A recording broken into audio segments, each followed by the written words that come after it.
मल्लिकार्जुन खड़गे को अपना फेस बना सकती है कांग्रेस, प्रधानमंत्री पद का फेस। जी हां, आने वाले लोकसभा चुनाव में। सुनकर आपको हैरानी होगी, लेकिन वीडियो को अंत तक जरूर देखिएगा कि इससे कितना फायदा होने वाला है मल्लिकार्जुन खड़गे के चेहरे से और मल्लिकार्जुन खड़गे के नाम से। ना सिर्फ इंडिया गठबंधन को बल्कि कांग्रेस पार्टी को। पूरा मामला क्या है आपको बताते हैं। इंडिया गठबंधन को लेकर संयोजक पद की चर्चा खूब चल रही है।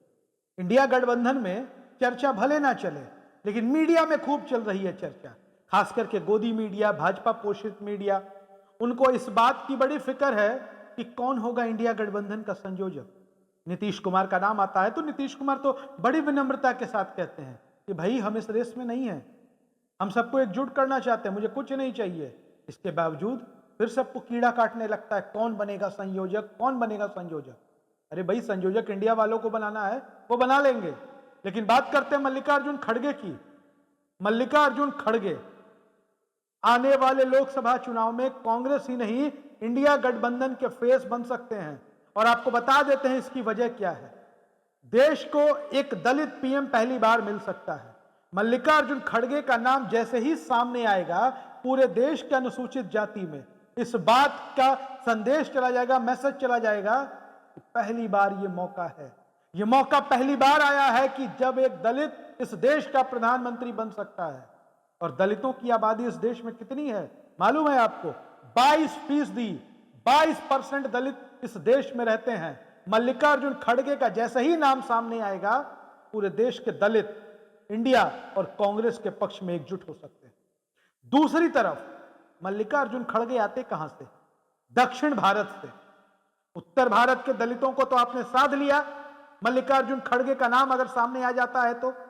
और दक्षिण भारत में, उत्तर भारत में तो फिर भी जो हिंदू मुसलमान वाला फैक्टर चुनाव में काम करे, दक्षिण भारत की कहानी, दक्षिण भारत की राजनीति थोड़ी अलग रहती है।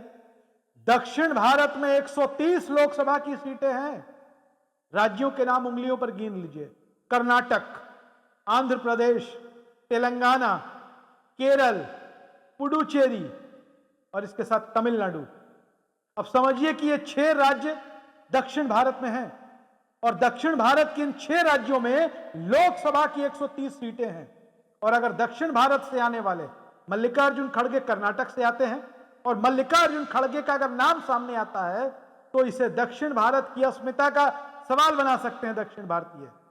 और मल्लिकार्जुन खड़गे दक्षिण भारत में इंडिया गठबंधन और कांग्रेस का झंडा गाड़ सकते हैं। अकेले वो इसमें सक्षम है। अब तीसरी बात कर लेते हैं कि अगर कांग्रेस ने आगे कर दिया मल्लिकार्जुन खड़गे को तो क्या होगा। क्योंकि मल्लिकार्जुन खड़गे दलित बिरादरी से आते हैं, 22% वोटों का प्रतिनिधित्व करते हैं। अगर खड़गे सामने आ जाते हैं तो भारतीय जनता पार्टी सीधे अटैक नहीं कर पाएगी उन पर। प्रधानमंत्री नरेंद्र मोदी अपने अटैकिंग भाषण के लिए जाने जाते हैं, विरोधियों पर खूब हमले करते हैं, खूब निशाना साधते हैं। क्या मल्लिकार्जुन खड़गे पर वो निशाना साध पाएंगे? मल्लिकार्जुन खड़गे ईमानदार नेता हैं। दलितों में उनकी अपनी इमेज है, छवि है। दक्षिण भारत में उनकी अपनी छवि है। मल्लिकार्जुन खड़गे पर आक्रमण करना, अटैक करना, बयान देना, खिलाफ बोलना बीजेपी और संघ परिवार के लिए आसान नहीं होगा। और कांग्रेस के लिए फायदेमंद क्या है? एक तरफ तो अगर आगे किया तो बीजेपी अटैक नहीं कर पाएगी, इंडिया गठबंधन में भी कोई सीधे सीधे मल्लिकार्जुन खड़गे की दावेदारी का विरोध नहीं करेगा। और जो बातें मल्लिकार्जुन खड़गे के पक्ष में जाती हैं वो क्या है? मल्लिकार्जुन खड़गे आते तो दक्षिण भारत से हैं, कर्नाटक से आते हैं, उनके अपने राज्य में लोकसभा की 28 सीटें हैं।